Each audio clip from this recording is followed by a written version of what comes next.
If someone had told me daylight could bless what night began, I'd have rolled my eyes. The room for rent sign had been staked in my front yard for 3 weeks. My salary teaching psychology at the university was solid, but carrying to houses was bleeding my savings. I couldn't bring myself to sell Mom's old Victorian. Too many memories in those walls. Professor Hale, your next patient is ready. Maya, the CPR instructor, nodded toward a blonde woman in blue scrubs. The Maple Ridge Community Center's monthly emergency training sessions were always short on volunteers. I'm Leela, she said, kneeling beside me, blue eyes warm. Ready to have your life saved? I stretched out on the practice mat, doing my best to look strictly professional. Nora, and please easy on the chest compressions. For a nurse, her hands were unexpectedly gentle as she demonstrated the CPR steps. There was something about her familiar in a way I couldn't place, like a photo softening at the edges. You know, Leela said, helping me up when we finished. This neighborhood feels like home. I lived here years ago. My heart gave a jump. Really? Which place? The Blue Victorian on Cedar Lane, number 17. I almost dropped my water bottle. That was next door to my childhood house. The same house where a teenage girl disappeared one summer night, leaving only rumors and worried whispers. That's my mother's house. The one I'm renting out. Lila's face went pale. Our eyes locked in mutual recognition. The lost neighbor girl. The quiet kid who used to read books on her porch. We stood frozen, 15 years of questions hanging between us. I've been looking for a place, she said softly. Is it still available? That evening, I showed Leela around the house. Everything was exactly as she remembered. The creaky third step, the stained glass window in the foyer, even the small heart she'd carved into the kitchen door frame. I can't believe it's still here, she whispered, tracing the heart with her finger. As I watched her move through the rooms, memories flooded back. The shy waves across our yards. The secret notes we'd passed through the fence. The night I heard arguing next door. Then silence. By morning, she was gone.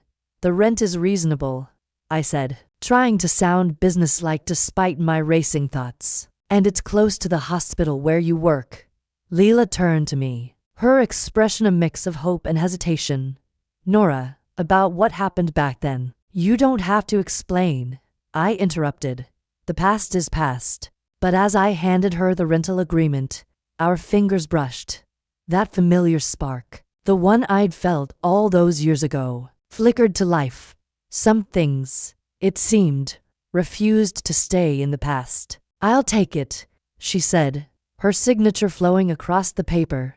It's time to come home. That night, I lay awake thinking about Leela Brooks, the girl who vanished. Now a woman who'd returned. Something told me letting her back into my life and my mother's house would change everything. I just didn't know how much. Moving day brought autumn leaves swirling across the driveway. I watched from my porch as Leela unloaded boxes from her car, each one labeled in neat handwriting. The morning sun caught her hair, turning it to spun gold. Need help? I called out, already walking over. Being a landlord shouldn't include carrying boxes. But I couldn't stay away. Thanks, Leela smiled, handing me a box marked photos. It was lighter than expected, like memories shouldn't weigh much at all. Inside, Leela had already started arranging her life in the spaces my mother left behind. Her medical textbooks filled the built-in shelves, and a collection of succulents brightened the bay window. I kept some things, she said suddenly, opening the photo box from before. My breath caught as she pulled out a faded Polaroid. To teenage girls in summer dresses, sitting on this very porch. I remembered that day. Mom had insisted on taking our picture before the neighborhood barbecue. I thought you left everything behind when you... I trailed off, unsure how to describe her disappearance. Lila's fingers trembled slightly as she sorted through more photos. I grabbed my memory box before I ran. Couldn't bear to leave these behind. The images told a story. Leela and me at the community pool. At school events, reading books side by side on our shared fence. Each photo sparked another memory, another piece of our shared past clicking into place. Remember this? She held up a picture of us dressed as scientists for Halloween. You insisted on carrying real test tubes, which you promptly filled with fruit punch. I laughed. Mom was furious about the stains. As afternoon faded into evening, we ordered pizza and sat cross-legged on her living room floor, the empty house filled with the sound of our voices sharing stories between bites. Nora, Leela said softly, wiping her hands on a napkin. There's something you should know about why I left. I held my breath, waiting for the truth I'd wondered about for 15 years. I was married, she began, twisting her napkin. Right after high school. He seemed perfect at first, but then, her voice cracked. Instinctively, I reached for her hand. Her skin was cool against mine, but I felt that familiar warmth spread through my chest. You don't have to tell me everything tonight, I said. We have time. Leela squeezed my hand, relief washing over her face. That's the thing about coming back here. It feels like time stopped waiting. Later, walking back to my house under the stars, I thought about second chances, about how life sometimes circles back to give you another shot at things left unfinished. In my bedroom, I found an old photo album I hadn't opened in years. There we were again, two girls with endless summers ahead of them, unaware of the paths they'd take. I traced Lila's young face in the photo, then glanced out my window. Her lights were still on next door, just like they used to be. Back then, we'd flash our bedroom lights to say goodnight. Without thinking, I flicked my light switch twice. A moment later, her lights blinked in response. Some habits never die. Some feelings just go dormant, waiting for the right moment to bloom again. I fell asleep smiling, knowing tomorrow would bring another day of rediscovering Leela Brooks. And maybe, just maybe, discovering something new between us. The truth spilled out over a bottle of Merlot. It was one of those autumn nights when the wind whispers secrets through bare branches, and the world feels smaller, more intimate. His name was Derek, Leela said, swirling wine in her glass. We married 2 weeks after graduation. I thought I was so grown up, so ready. I sat beside her on her couch, close enough to smell her lavender shampoo, the same scent she'd worn as a teenager. I realized with a start. At first it was like a fairy tale. Then the control started. Small things. Check my phone, question my friends, time my drives home from work. My hand tightened around my wine glass. The professor in me recognized the patterns, but the friend in me wanted to reach back through time and protect her. The night I left, he'd thrown my nursing textbooks across the room, said I was getting too independent, too ambitious. Lila's voice trembled. I packed a bag while he slept and never looked back. Leela. I reached for her hand, our fingers intertwining naturally. A chime from her phone shattered the moment. Lila's face went pale as she read the message. It's him, she whispered. He's found me. I leaned over to read the text. Nice house on Cedar Lane. Blue looks good on you. He's here, in Evergreen City? My protective instincts flared. Leela nodded, her hands shaking as she showed me more messages. Dates, times, places she'd been. He'd been watching her. I should leave, she said, standing abruptly. I can't put you in danger. Not again. Again? The word hung between us. Leela sank back down, tears streaming now. The night I disappeared, he'd seen us in the backyard. Saw how I looked at you. He said he'd hurt you if I didn't marry him right away. The revelation hit me like a physical blow. All these years, I'd thought she'd simply moved away, started a new life, never knowing I was the reason she'd fled. Look at me, I said, taking her face in my hands. Her skin was soft, damp with tears. You're not running anymore. We're not teenagers now. I can help.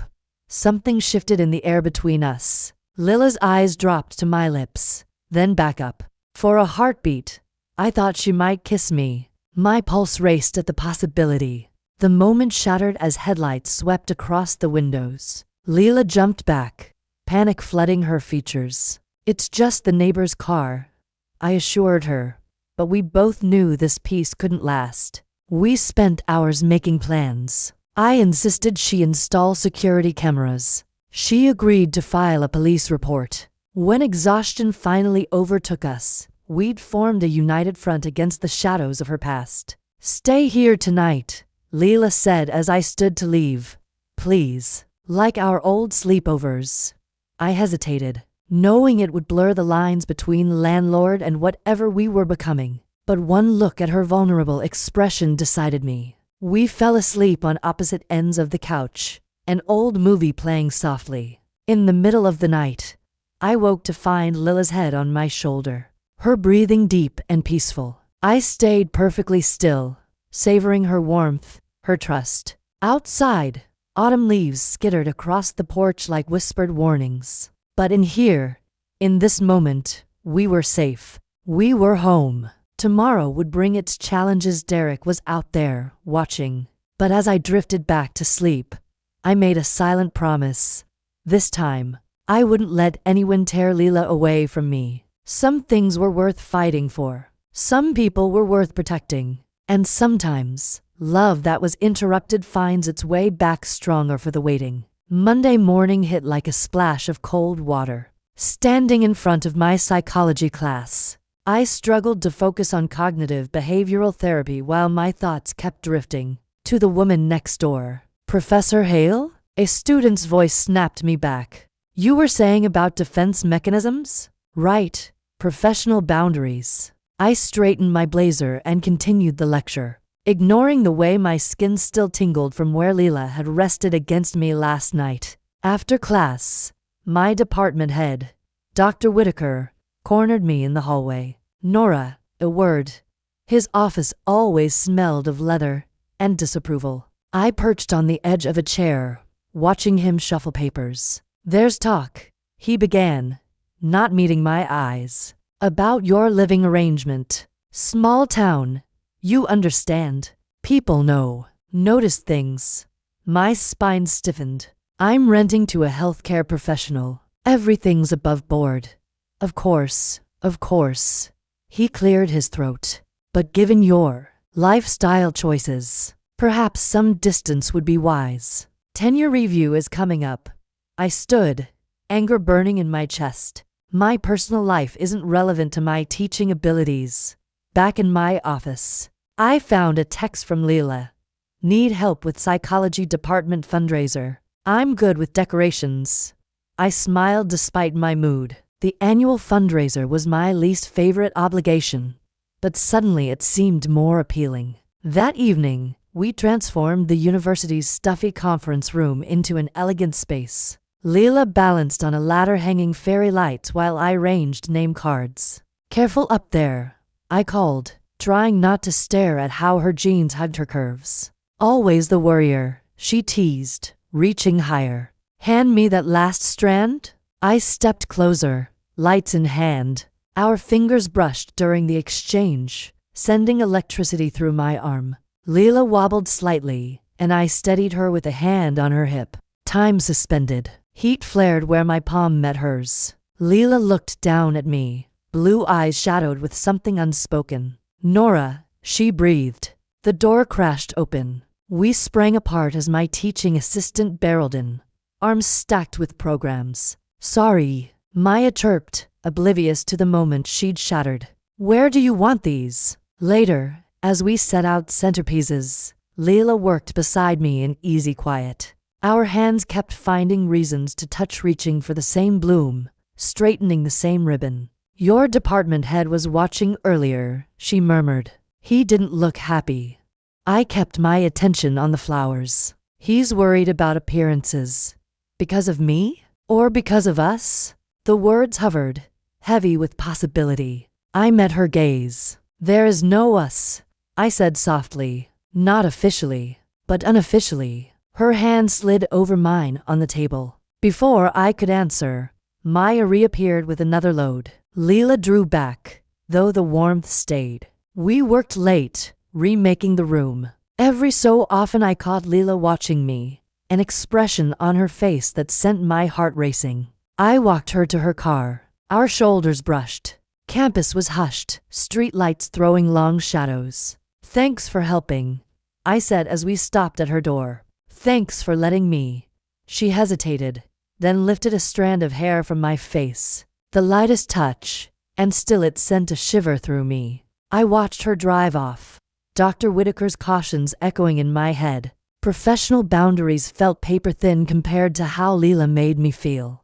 Back home, I graded until midnight, trying to anchor myself in work instead of the glow in Lila's window. When I finally glanced up, she stood there, looking toward my house. Our eyes met across the short distance. She lifted a small wave. I answered it, suddenly 16 again. I was learning that some lines invite crossing, some risks deserve taking, and some feelings won't be contained by decorum or small-town whispers. I only hoped I was strong enough for whatever followed.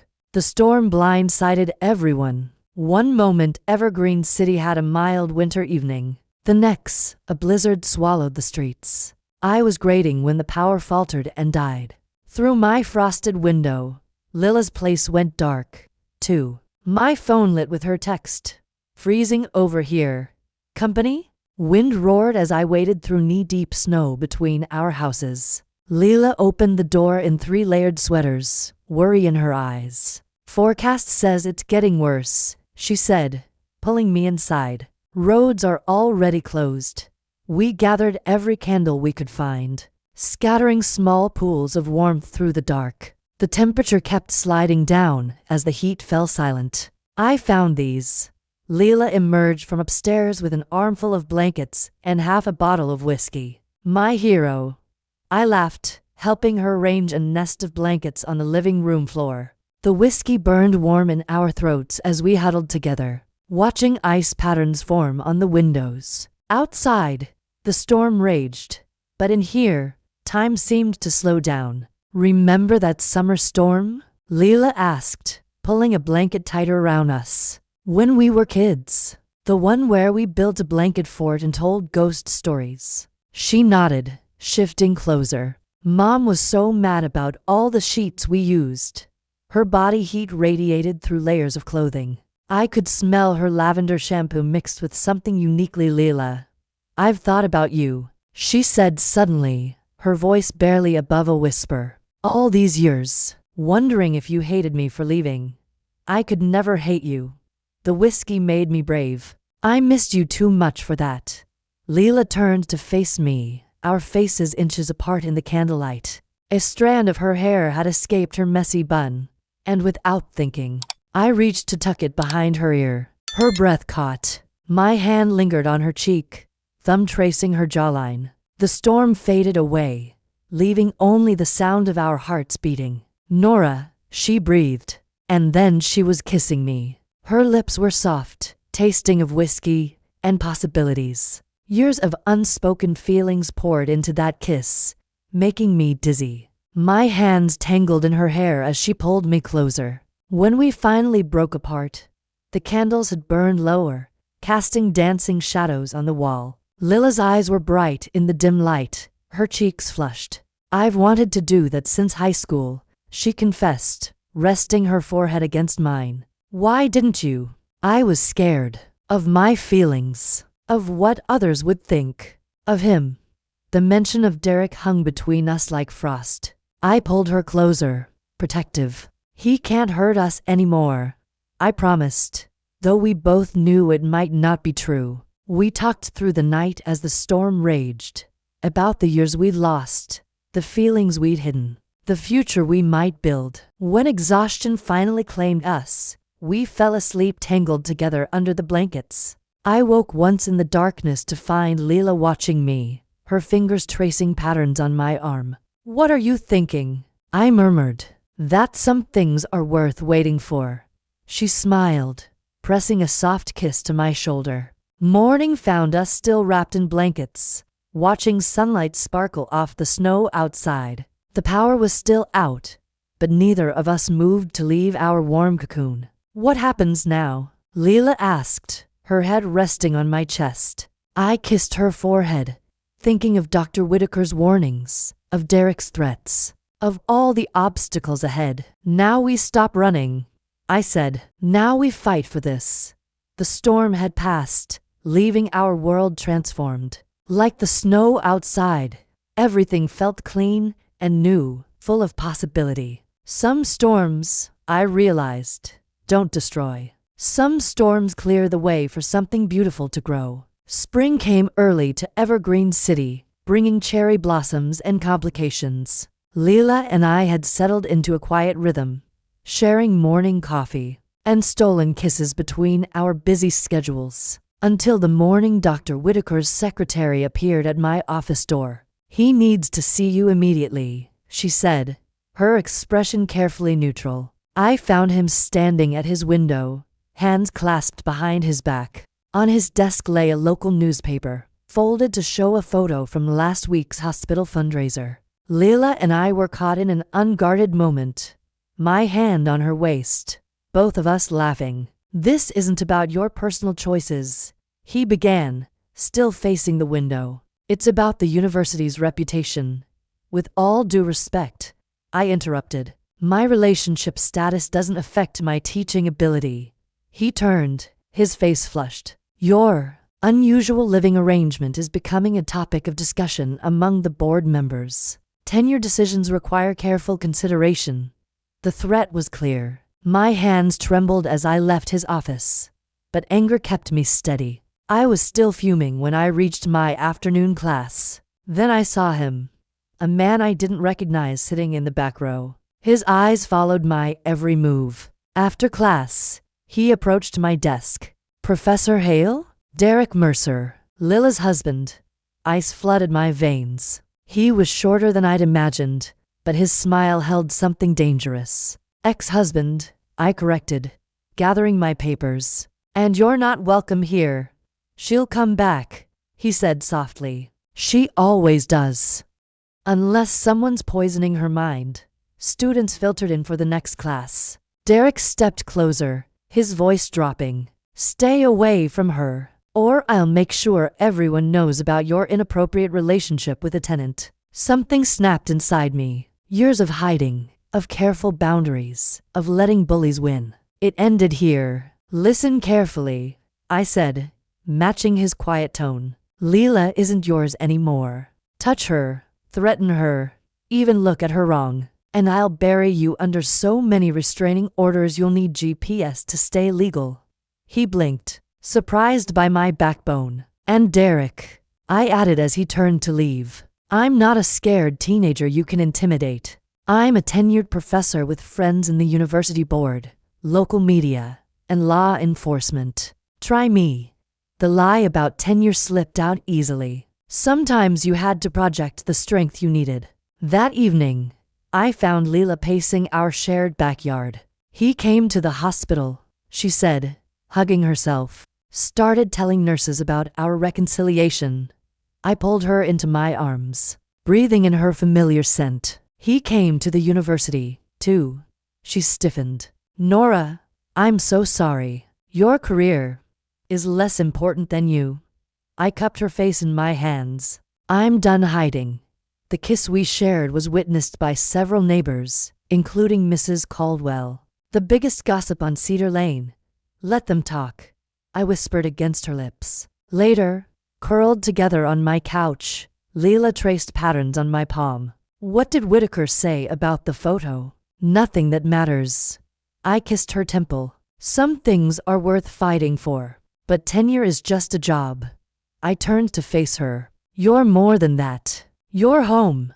A noise outside made Leela jump. We rushed to the window, but it was just neighborhood kids playing. "I won't let him hurt you," I promised, holding her close. "It's not me I'm worried about," she whispered against my neck. That night, we left our curtains open, lights on. Let Derek watch. Let the neighbors gossip. Let Dr. Whitaker disapprove. Some love stories aren't meant to be hidden. Some battles need to be fought in the open. As we fell asleep, I thought about tomorrow's challenges. Tenure reviews, small town judgment, angry ex-husbands. But with Lila's warmth beside me, they seemed less daunting. Sometimes the biggest act of defiance is simply being happy, being true, being in love. And we were all three. The letter arrived on a Tuesday. Lila found it slipped under her door. A formal notice from Derek's lawyer threatening to expose misconduct at the university unless she agreed to marriage counseling. I came home to find her packing. "What are you doing?" I asked, watching clothes fall haphazardly into a suitcase. "Protecting you." Her voice cracked. "I can't let him destroy your career." "Lila, stop." I grabbed her hands, stilling their frantic movement. "We talked about this. No more running." But she pulled away, tears streaming. "You don't understand. He'll never stop. The only way to end this is if I leave." "And go where?" "My sister's in Portland. I can transfer to a hospital there." The words hit like physical blows. Portland. To states away. A life without morning kisses and shared coffee and midnight conversations. "Please," I whispered, "don't do this." She kept packing, avoiding my eyes. I watched helplessly as she emptied drawers, erasing herself from our shared life. The rain started as she wheeled her suitcase to her car. Perfect dramatic timing, I thought bitterly. Like a scene from those romance movies we used to watch. "At least let me drive you," I pleaded, following her into the downpour. "No." She slammed the trunk shut. "Clean brakes are better." I grabbed her arm as she reached for the driver's door. "Since when do you believe that?" "Since I realized I'm poison." She whirled to face me, mascara running with rain and tears. "Everything I touch gets destroyed. My marriage, your career, our love isn't destroying anything." I shouted over the storm. "Running away is." Lightning split the sky, illuminating her face. She looked so beautiful, so broken, it hurt to breathe. "I love you," I said, softer now. "Isn't that worth fighting for?" She shook her head and reached for the car door. "Love isn't always enough." I watched her slide behind the wheel, rain soaking through my clothes. This couldn't be real. Not again. The engine turned over. Something in me snapped. I tore across the yard through mud and puddles to my car. Sheets of rain hammered the windshield as I tailed her through town. Evergreen City streaked by in a blur. I barely registered the red light I ran, fixated on her taillights. The train station rose ahead. "No. Please, no." I skidded into a space just as Leela slipped inside. I sprinted through the terminal, scanning faces. Their blonde hair by the ticket counter. "Leela." My voice ricocheted off the vaulted ceiling. Heads turned. She froze, ticket halfway to her purse. I closed the distance without caring who watched. 15 years ago, you vanished to protect me. I spent every day wondering what I could have done differently. She turned, eyes wide. "I'm not that helpless teenager anymore." I pushed on, breathless. "And you're not that scared girl. We're stronger together. Nora." Her voice trembled. "If you get on that train, Derek wins. Fear wins. Is that what you want?" The announcer called boarding. Leela glanced at the platform, then back at me. I stepped closer and framed her face in my hands. "Stay, fight with me. Love isn't supposed to be safe. It's supposed to be worth the risk." For one terrible beat, she didn't move. Then the ticket slipped from her fingers. The kiss tasted like rain and salt and promise. Strangers clapped somewhere around us, but it was a distant sound. "I'm sorry," she whispered against my mouth. I was so scared. "I know." I held her tighter. "No more running."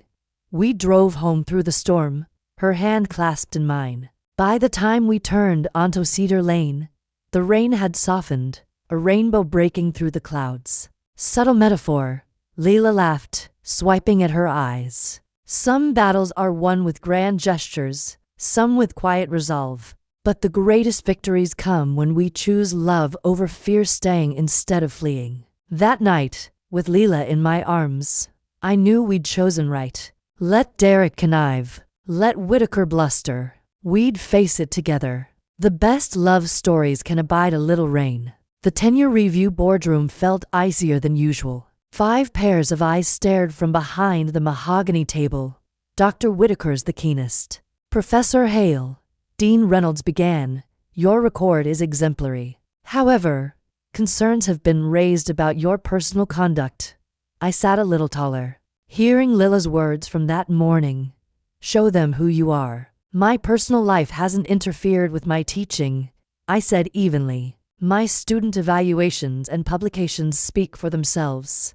Whitaker cleared his throat. There's the matter of your tenant. Former students report seeing unsuitable displays of affection on campus. If by unsuitable you mean holding hands with my partner at a fundraiser, then yes, I said, meeting his gaze without flinching. Though I fail to see how that's relevant to my academic contributions. The university has certain standards of excellence, I interrupted, pulling out my teaching portfolio. Like my research being cited in 37 peer-reviewed journals? Or my students' consistently high achievement rates? The room fell silent as I laid out evidence of my work. Years of dedication spread across their table. There's also the matter of your tenants. Complicated past, Whitaker pressed.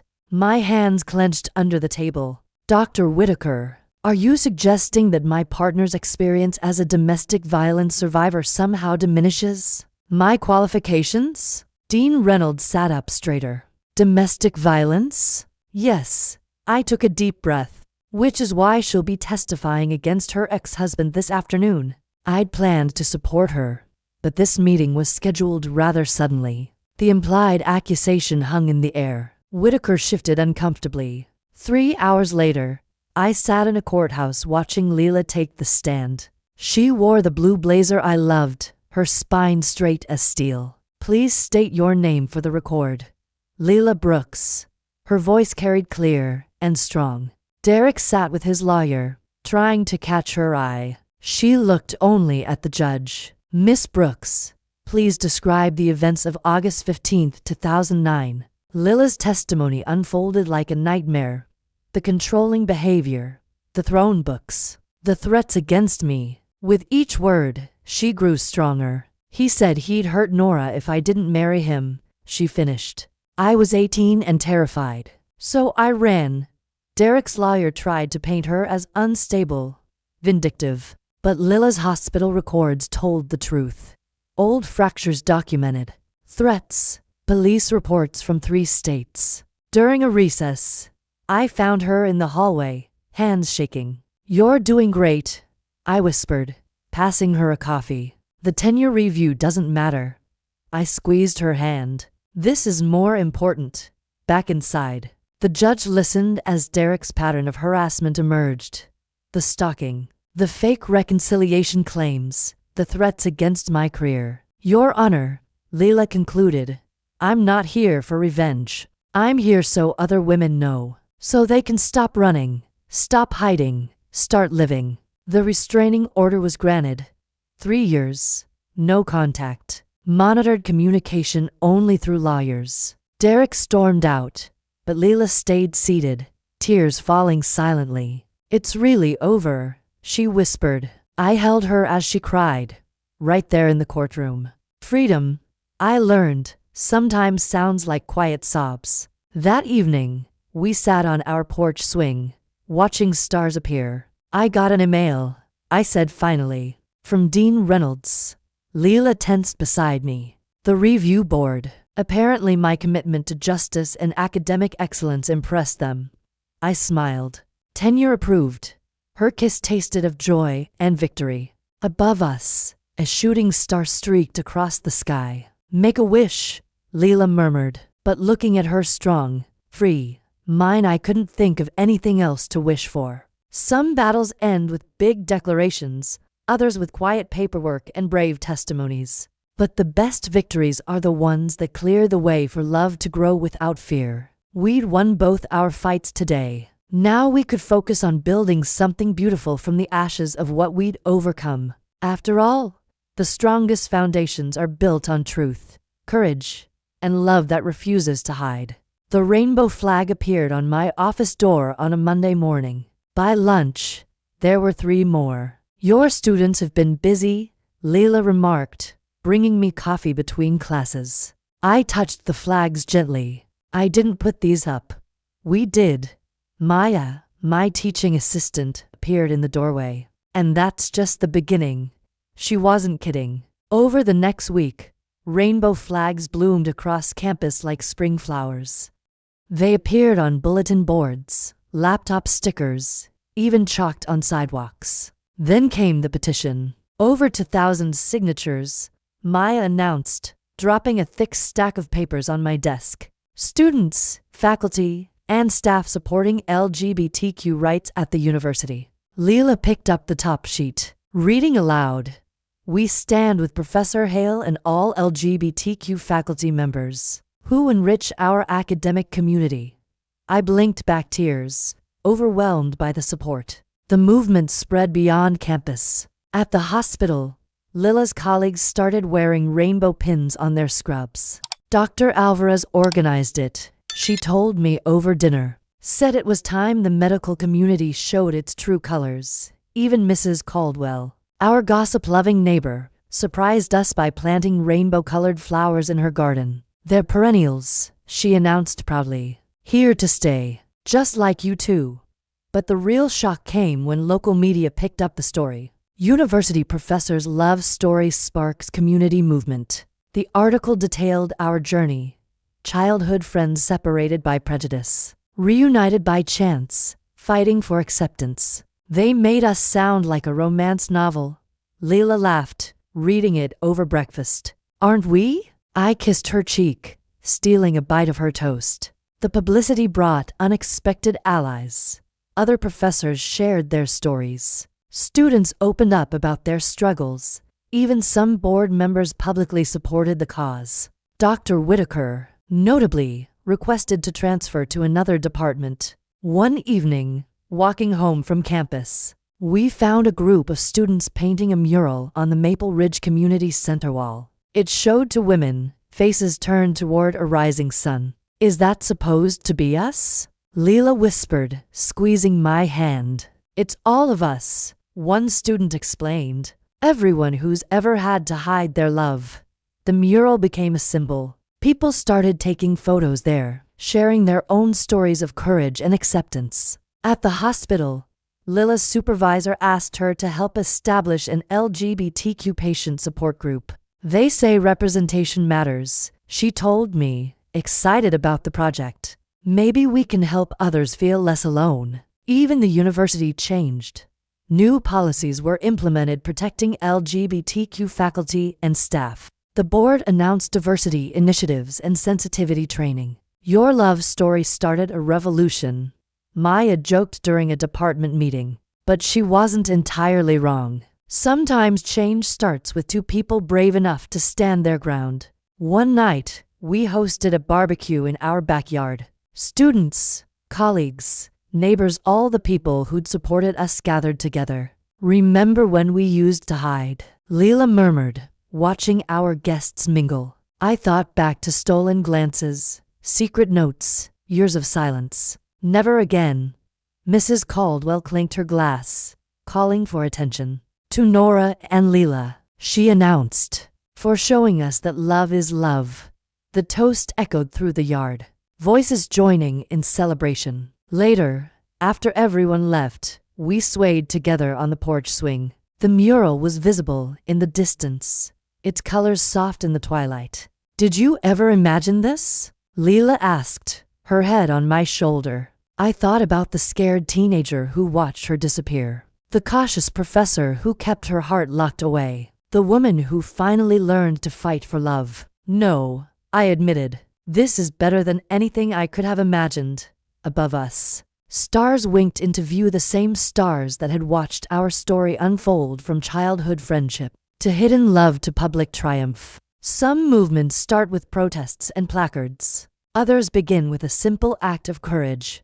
To women choosing love over fear, truth over hiding. Our little revolution hadn't changed the whole world, but it had changed our world, our community, our lives. And sometimes, that's enough to start a rainbow. The 10-year celebration dinner was Lila's idea. "You've earned this," she insisted, making reservations at our favorite spot downtown. I was fastening my earrings when my phone buzzed with a news alert. Local businessman Derek Mercer arrested on harassment and stalking charges. Lila appeared in the doorway, breathtaking in a midnight blue dress. "You saw, just now." I handed her my phone. The article said multiple victims had come forward after her testimony, building an airtight case. "His lawyer called," she said quietly. "He's taking a plea. Minimum 3 years." And just like that, 15 years of weight slipped from her shoulders. I watched the last shadow leave her eyes. "Dance with me," I blurted, pulling her close. "There's no music," she laughed. "Since when has that stopped us?" We swayed in my bedroom, her perfume filling the space like a melody. Finally, truly free. The restaurant had saved our corner table. Lila ordered champagne, candlelight catching her smile. "To tenure," she said, lifting her glass. "To us," I answered. The night felt enchanted. Low lights, soft music, glances that said everything. "Remember our first dinner here?" Lila asked over dessert. "When you were technically my landlord? You wore that green sweater I couldn't stop staring at." "I noticed," she teased. "That's why I wore it." Afterward, she suggested a walk. The summer air was perfect, stars scattered like diamonds above the city. "I have a surprise," she said, steering us toward the mountains. A trail glowed with small lanterns, a ribbon of light through the dark. "Lila, what? Trust me." We climbed until the city spread below us like spilled stars. At a familiar lookout, she stopped. "This is where we had our first kiss," I realized. During the storm, when I finally stopped running, she said, turning to me. With the city glittering beneath us, Lila took my hands, eyes bright with tears and starlight. "Nora Hale, you've been my home since we were kids. Through every storm, every fight, every win, you've been my constant star." My heart stalled as she sank to one knee. "I spent 15 years running from love. You taught me to stand and fight for it." She opened a box with a simple, perfect ring. "Marry me." Joy burst in my chest. "Yes," I whispered, then louder. "Yes." The ring slid onto my finger, as if it had been waiting there all along. Our kiss tasted like champagne, promises, and forever. Later, curled on my couch, we called everyone. Maya screamed.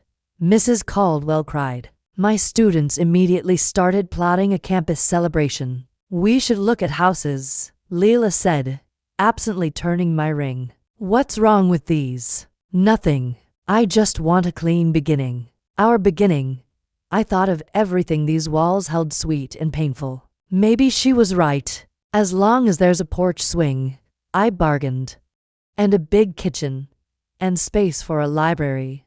We dreamed until midnight, building a future between kisses. In the morning, I woke to Lila watching me, her expression soft and certain. "Second thoughts," I teased. "Never." She traced my cheek. "Just memorizing this moment."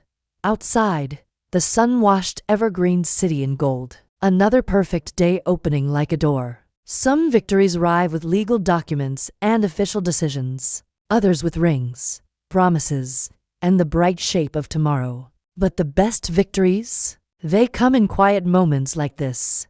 Waking up beside the person you love. Knowing yesterday's battles are won and tomorrow holds only possibility. We'd fought for this happiness. Now we could simply live it. And that was the sweetest victory of all. The renovation dust settled just in time for spring. We'd chosen my mother's old Victorian, transforming it from a rental property into our forever home. "The last box," Lila announced, carrying memories into our newly finished kitchen. "Can't believe we're finally done." I wrapped my arms around her from behind, breathing in the scent of fresh paint and possibility. The house felt different now, lighter, as if 15 years of shadows had been swept away with the old wallpaper. "Remember finding this?" Lila held up a faded photograph from the box. to teenage girls on this very porch, unaware of the journey ahead. We should recreate it, I suggested. At the wedding, the ceremony was planned for sunset, right here in our backyard. Simple, intimate, perfect. That morning, I woke to empty sheets and a note, meeting Maya for last-minute details. Love you. But when I went downstairs, I found our kitchen filled with familiar faces. Surprise! My students past and present crowded around. We're your wedding prep crew. They transformed our backyard into something magical. Fairy lights draped the old oak tree. White chairs lined the garden path. The porch rails twined with Lila's favorite flowers. Mrs. Caldwell supervised everything, clipboard in hand. The photographer's coming at 4, she announced. The caterer at 5. I was getting ready upstairs when a knock came. Package for you, Maya called through the door. Inside, I found a small box and a note in Lila's handwriting. Found this while cleaning last week. Time to come full circle. My hands trembled as I opened it. Inside lay the heart-shaped pendant I'd bought, but never given her the summer she disappeared. The one I'd hidden in my diary, too painful to look at after she left. Tears blurred my vision. All these years, and she'd known. The ceremony began at sunset. I stood beneath the oak tree, watching Lila walk toward me through the garden we'd planted together. She wore blue, like the day we reunited. I wore green, like the sweater that made her stare. I found this in my old diary. Lila began her vows, pulling out a folded paper. I love her, but love isn't always enough. She met my eyes, tears shining. I was wrong. Love is always enough when it's real, when it's fought for, when it's chosen every day. I touched the pendant at my throat. 15 years ago, I bought this heart but lost my chance to give it. Today, I give you my real heart, knowing you'll keep it safe. Our rings gleamed in the fading light. Simple gold bands inscribed with one word. Home, home. The kiss tasted of triumph and tears and time finally healing all wounds. Later, dancing under the stars, Lila whispered, "Look." Our guests had gathered on the porch, recreating the photo from our childhood. But this version held something the original lacked. Joy, freedom, truth. Should we join them? I asked. In a minute, Lila pulled me closer. I'm memorizing this moment, too. The night wrapped around us like a familiar blanket. Music drifted from the porch. Laughter echoed through our garden. Happy? Lila murmured against my neck. I thought about the scared teenager who loved in silence. The lonely professor who guarded her heart. The woman who finally learned that love was worth any battle. More than happy, I answered. I'm home. Some love stories end with dramatic gestures. Others with quiet ceremonies and shared memories. But the best love stories? They don't end at all. They simply begin again, stronger for the waiting, sweeter for the struggles, perfect in their imperfect reality. And as Lila and I danced in our garden, surrounded by the people who'd helped us fight for this moment, I knew our story was just beginning. After all, the greatest adventures start when you finally find your way home. Months later, the house breathed like it finally believed us. The porch swing creaked in a friendly way, and the garden learned our footsteps. And the oak kept the same quiet watch it had on the night we said yes under its branches. Mornings began with 2 mugs and shared silence, the good kind. The kind where the world hums low and steady because it knows you're safe. I walked across campus, past a hallway pinned with rainbow flyers and notes from students who now signed their names, without fear. And Lila walked hospital corridors where she'd started the support group.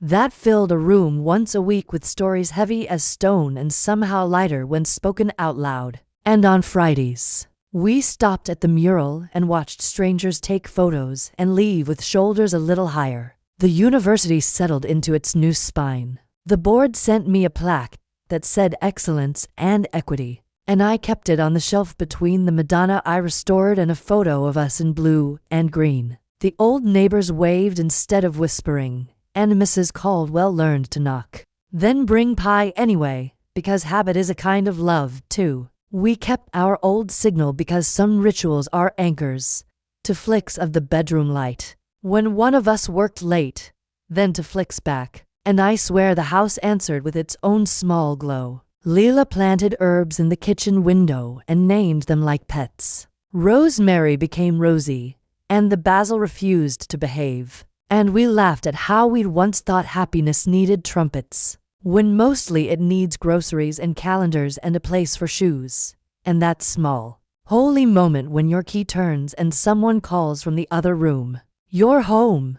The letter came in spring, telling us the plea was final and the watchers would watch no more. We didn't celebrate. We exhaled, the kind of breath you don't know you've been holding for years. We folded the paper closed and put it in a drawer with other documents that once felt like verdicts and now felt like chapters. I taught a seminar called The Psychology of Courage and added a week on repair not just of art, but of people, and Leela asked me to guest speak for her support group. And I tried not to cry when a patient's mother said, "Thank you for being visible, because visibility is medicine." 2. The Victorian kept offering us surprises.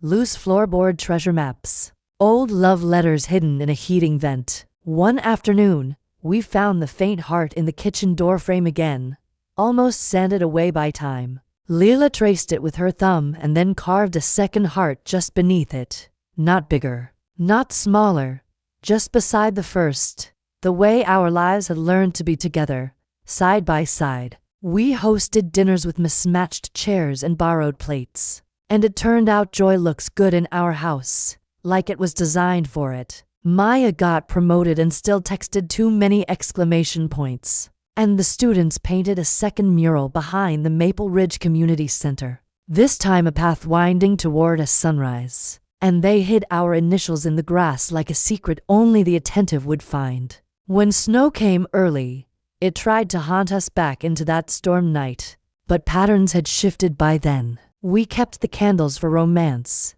not emergency, and let the heat run high. And fell asleep in the living room anyway, under a roof that remembered both the before and the after. On the first anniversary, we took the picture we promised to women on the porch in the same spot as the Polaroid from childhood, Leela in blue, me in green. The photographer captured the instant my hand lifted to tuck her hair behind her ear, and she smiled like memory shifting into future. We framed it in the hallway where every guest must pass, and every time I walk by, I hear the younger me whisper, "Oh, so this is what it feels like to stay." The porch sign that once read "Room for Rent" is gone. We kept the post wood that knows our story and hung a small plaque that says "Home." Simple and true. In the evenings, we planned small things. A weekend drive, a library wall, a stray cat we never meant to keep who keeps us anyway. The big things murmur, to not urgent, not grasping, just possible.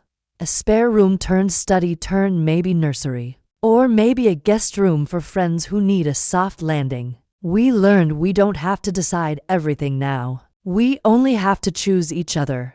Again and again, a choice that has become the easiest habit we have. Sometimes we dance without music, the way the promise began. Sometimes we read on the swing until the stars come out, and I tap the light twice on purpose. And Leela laughs and answers, and the house glows back. And I think how the best epilogues don't close the book, they open the door and let the air in. They say the storm passed, the roots held, the garden grew, and when fear returns like weather, we have a roof and a porch into hands and a signal and enough love to wait it out.